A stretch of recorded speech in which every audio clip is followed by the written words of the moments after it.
ทุกคนที่ไม่ได้ลงคลิปนะคะเขาอาจจะไม่ได้ลงคลิปบ่อยนะไม่สบายนะบอกเป็นรุ่นของในรุ่นฟันน้ำมูกเมื่อฉันไม่สบายแล้วต้องไปหาหมอไปติดกันเลยนะคะฝากให้กำลังใจด้วยอยากไปหาหมอ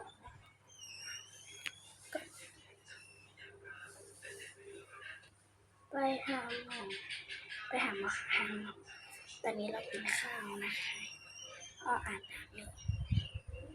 ไม่บ้างไงเป็นไข้พี่เราพี่แทนาพี่พอเราน้องเราก็เกือบเป็นน่าจะไม่ได้เป็นหรอกแต่ตัวอุ่นๆย่าบอก